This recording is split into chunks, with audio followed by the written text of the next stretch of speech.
घडलेल्या एका दुर्दैवी घटनेबद्दल चर्चा करतो. 12-13 तारखेला झालेली घटना आणि त्यानंतर पालक गेल्यानंतर सुद्धा म्हणजे 11-12 तास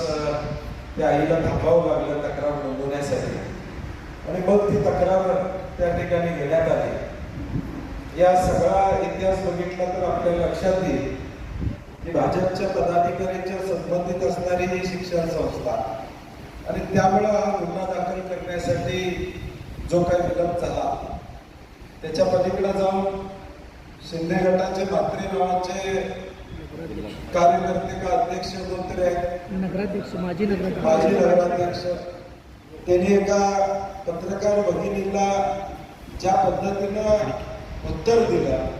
किंवा संबोधित केलं त्याच्यावरून विकृत मानसिकता ही या